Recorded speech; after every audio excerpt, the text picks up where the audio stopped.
Hello guys, good morning, welcome back to new video. So এখন ঘুম থেকে উঠে পড়েছি আর এখন বাজতেছে 11:30। এখন একদম ফ্রেশ হয়ে ডিরেক্ট বেরিয়ে পড়বো বাসা খোঁজার উদ্দেশ্যে। Let's go. So guys, fresh হওয়া কমপ্লিট, এখন নিচে যাবো, দেন ওইখানে গিয়ে কিছু খাওয়া দাওয়া করবো, তারপরে ডিরেক্ট বেরিয়ে পড়বো বাসা খোঁজার উদ্দেশ্যে। নিচে গিয়ে একটা দোকান থেকে রুটি আর তার সাথে চা খেয়ে আমরা বেরিয়ে পড়লাম। দেন ওইখান থেকে বেরিয়ে আমরা একটা রিক্সা করে ডিরেক্ট চলে গেলাম নদ্দাতে। না না আপু, ব্যাচেলর। আমরা তিনজন। ও আচ্ছা, ঠিক আছে আপু, তাহলে আর কি করার আছে। অনেকক্ষণ নদ্দাতে খোঁজাখুঁজি করলাম, কিন্তু কোনোই লাভ হলো না, কেননা আমরা ব্যাচেলর। তাই আমরা ওইখান থেকে বেরিয়ে আবার চলে গেলাম বসুন্ধরার উদ্দেশ্যে। খুঁজতে খুঁজতে জীবন তেনা তেনা। আজকে আমাদের ব্যাচেলারদের বাসা খোঁজার দ্বিতীয়তম দিন। তো আজকে প্রথম একটা বাসা দেখছি, আজকে প্রথম। কালকে সারাদিন খুঁজে একটাও বাসা দেখতে পারিনি আর কি, বাসায় কেউ নেয়ই নাই যে আমাদের বাসাটা এসে দেখেন। তো আজকে একটা দেখলাম, দেখার পরে ওইটা আমাদের আর কি আউট অফ রেঞ্জ, এই জন্য হয় নাই। মানে আউট অফ রেঞ্জ নয়, হচ্ছে আমরা ব্যাচেলর দেখে ভাড়া বাড়িয়ে দিয়েছে। ভাড়া বাড়িয়ে দিয়েছে, আমরা ব্যাচেলার এই কথা শোনার পরে তারা ভাড়াটা বাড়িয়ে দিয়েছে। সো গাইস, এখন একদম হাঁটতে হাঁটতে দিশেহারা, শেষমেশ এখন আছি বসুন্ধরা এইচ ব্লকে। সো দেখি এইখানে কি অবস্থা। ব্যাচেলর হবে না আঙ্কেল? ব্যাচেলর কোথায় পেতে পারি এটা বলতে পারেন? ব্যাচেলর কোথায় পেতে পারি তাও জানেন না? ঠিক আছে, দোতলা। ভাই ব্যাচেলর দিবেন? হবে না না? আচ্ছা ঠিক আছে, আসসালামু আলাইকুম।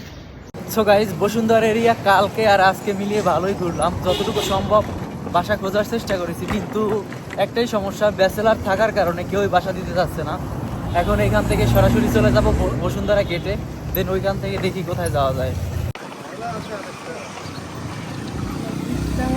ঘুরতে ঘুরতে ক্লান্ত, এখন বাজতেছে 4টা আর অনেক ক্ষুধা পেয়েছে, তাই লাঞ্চ করার জন্য চলে আসলাম। শেষমেশ একটা হোটেল দেখে আমরা আমাদের দুপুরের খাবারটা এইখান থেকে কমপ্লিট করে নিলাম। সো গাইস, খাওয়া দাওয়া কমপ্লিট আর এখন একটু বাইরে বেরিয়ে রেস্ট নিব, দেন হচ্ছে গিয়ে আবার বাসা দেখার উদ্দেশ্যে বেরিয়ে যাব। খাওয়া দাওয়া কমপ্লিট করে আমরা একটা রিক্সা নিয়ে ডিরেক্ট এখান থেকে চলে গেলাম বনশ্রীতে। সো গাইস, বসুন্ধরা থেকে বেরিয়ে এখন আমরা চলে আসছি বনশ্রীতে বাসা খোঁজার উদ্দেশ্যে, কিন্তু দুর্ভাগ্যজনক একটা বিষয় যে এখানেও বাসা কোনো হদিশ খুঁজে পেলাম না, কিন্তু দেখা যাক কি করা যায়। এই যে দেখতে পাচ্ছেন ফুচকা, ফুচকা আমাকে সবসময় আকৃষ্ট করে, কিন্তু কেন করে এর কোনো উত্তর আমার কাছে নেই, তাই এখান থেকে কিছু ফুচকা খেয়ে নিলাম। ও তাহলে ভাই হবে না, আসসালামু আলাইকুম। ওকে, আল্লাহ হাফেজ। তো গাইস, বাসা খুঁজতে খুঁজতে হয়রান, আর এখন ডিরেক্ট আমরা বাসায় চলে যাচ্ছি, কিছু করার নেই, আজকে আমরা ব্যর্থ। সো গাইস, দীর্ঘ 10 ঘন্টা পরে আবার বাসায়। সো এখন একটু ফ্রেশ হয়ে নিই। সো গাইস, এখন বাজতেছে 11:30 আর এখন আমি বাসায় আসলাম, আর এখন একটু স্নান করে ফ্রেশ হয়ে নিব।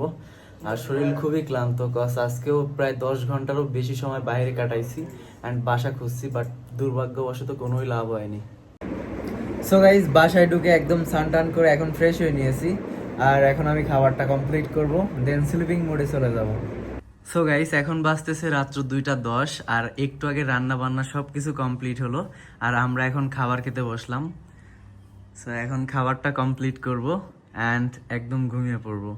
সো গাইজ, খাওয়া দাওয়া কমপ্লিট, এখন একদম ডিরেক্ট স্লিপিং মুডে চলে যাব। ভিডিওটা যারা শেষ পর্যন্ত দেখছেন, thank you so much for watching. Bye bye, tata, good night.